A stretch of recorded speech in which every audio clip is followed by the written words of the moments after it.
श्रीगुरुवे नमः। अज्ञानतिमिरान्धस्य ज्ञानञ्जनशलाकया चक्षुरुन्मीलितं येन तस्मै श्रीगुरुवे नमः। ॐ स्वस्ति न इन्द्रो वृद्धश्रवाः स्वस्ति नः पूषा विश्ववेदाः स्वस्ति नस्तारच्यो अरिष्टनेमिः स्वस्ति नः बृहस्पतिर्दधातु। ओम शांति शांति शांति।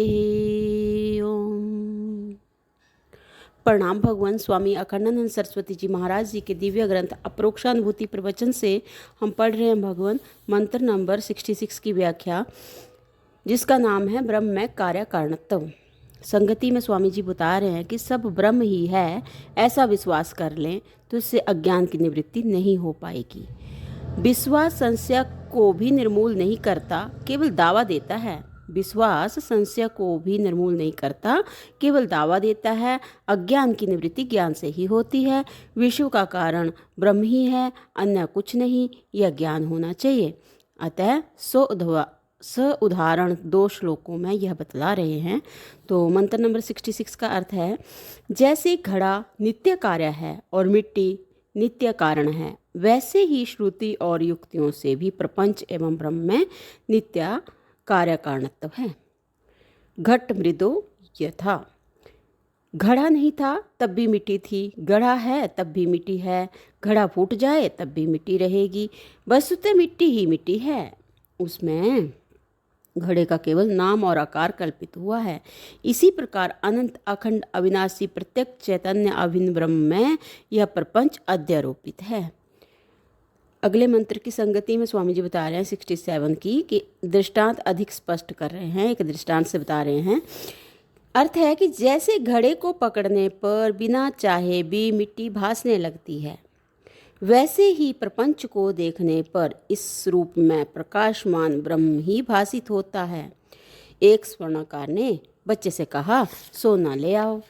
बच्चा घर के भीतर गया और खाली हाथ लौटकर बोला, पिताजी घर में इस समय सोना नहीं है। स्वर्णकार घर में गया और सोने के आभूषण उठा लाया। यह सब सोना ही तो है। इसी प्रकार अनेक नाम रूप होने पर भी प्रपंच ब्रह्म ही है।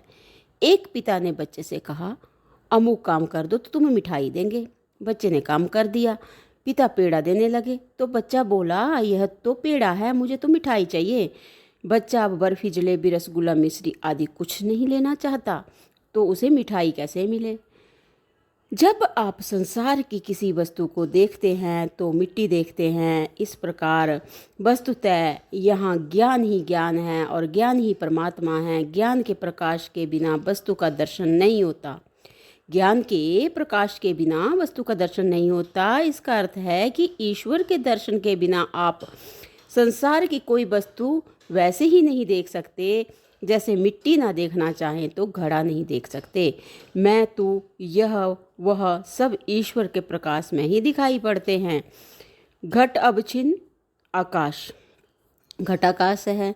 घट अनअवच्छिन्न आकाश महाकाश है, किंतु आकाश में तो यह भेद नहीं है।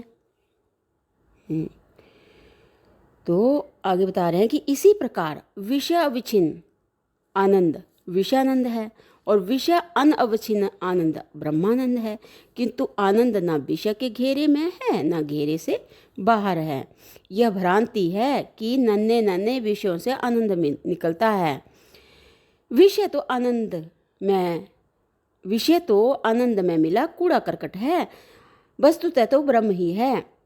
इसलिए महापुरुष गुड़ भी खाते हैं तो उन्हें ब्रह्मानंद ही आता है।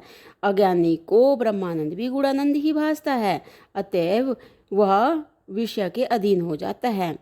आनंद न विषय से अवच्छिन्न होता, न इंद्रियों से, न अंतःकरण से ही। समाधि काल अवच्छिन्न आनंद और समाधि काल अनअवच्छिन्न आनंद दोनों एक हैं, किंतु योगी समाधि के अधीन हो जाता है। धार्मिक व्यक्ति क्रिया के, उपासक इष्टाकृति के, और भोगी भोग के, लोभी धन के तथा मोही परिवार के अधीन हो जाता है। वास्तव में तो जैसे घड़ा देखने पर मिट्टी दिखाई देती है, ऐसे ही संसार देखने पर ब्रह्म दिखाई देता है, क्योंकि ब्रह्म के अतिरिक्त कुछ है ही नहीं। जिनके मन में केवल भोग या उपयोग की वासना है, वे वस्तु के मूल तत्व को पहचानने का प्रयत्न ही नहीं करते। जिसे यह इच्छा रहती है कि बाजार में मुझे देखें, लोग मुझे देखें या मेरी ओर ध्यान दें, वह नकली हीरे मोती पहनकर चलता है। ऐसा व्यक्ति यह विचार नहीं करता कि चाहे एक ही असली हीरा हो, घर में एक मूल्यवान वस्तु तो हो रहेगी। जिसको राग रंग भोग उपयोग से वैराग्य है, वे वस्तु की वास्तविकता पहचानने की ओर ध्यान देती हैं। जैसे किसी को क्षणिक सुख की चाह है तो उसके लिए विवाह अनिवार्य नहीं है, किंतु जिसे स्थायी दाम्पत्य सुख चाहिए उसके लिए तो विवाह का बंधन आवश्यक है। इसी प्रकार जिसे एक जीवन के सुख की चाह है वह विषयों में भटकता है, पर जिसे अनंत सुख चाहिए वह अंतर्मुख हो जाता है। जीवन में वासना ही नहीं बुद्धि की प्रधानता होनी चाहिए। स्वामी जी कह रहे हैं कि जीवन में वासना ही नहीं बुद्धि की प्रधानता होनी चाहिए। इंद्रियों के क्षण भर के सुख के लिए मन का सुख बिगाड़ लेना समझदारी नहीं है। क्षण भर सुख हो और कई दिन पश्चाताप हो तो बुद्धिमानी क्या हुई। दृष्टि वस्तु पर होनी चाहिए, उसके बाहरी दिखावे पर नहीं। सर्वत्र सदा रहने वाला सुख ऐसी वस्तु में कैसे मिलेगा जो यहाँ है वहाँ नहीं, आज है कल नहीं। जो वस्तु सदा और सर्वत्र रहेगी उसे पा लेंगे, तभी सदा सर्वत्र रहने वाला सुख मिल सकेगा। हम सुख तो चाहते हैं, पर ऐसा सुख नहीं चाहते जिसका पता न लगे। पता ही न लगे तो सुख कैसा। अतः हम ज्ञान स्वरूप सुख चाहते हैं। इसका अर्थ यह है कि जब हम अपनी बुद्धि को त्याग कर या कम करके सुख चाहते हैं, तब वह सुख टिकाऊ नहीं होता। नशे या जुए में जो सुख है उसमें हमारी बुद्धि हमारे नियंत्रण में नहीं रहती। यह अपने को अनियंत्रित करके मिलने वाला सुख है, अतः अस्थिर है तो सुख बोल रहे हैं, अनियंत्रित सुख है मिलने वाला, पर अस्थिर है। हमारा सुख ज्ञान स्वरूप होना चाहिए। सुख पाने में हमें किसी की अधीनता नहीं चाहिए। सुख स्वाधीन होना चाहिए। किसी का दास बनकर उत्तम भोजन हमें नहीं चाहिए। हर समय प्रत्येक स्थान सब में रहने वाला ज्ञान स्वरूप सुख, जिसमें प्रतंत्रता ना हो, जिसमें भ्रम ना हो, वह तो अपना स्वरूप ही है। तो भगवान यहाँ पे हमारे मंत्र नंबर 66 और 67 की व्याख्या जो अब विराम लेती है। प्रणाम भगवान। ओम शांति ही शांति ही शांति ही। ओम।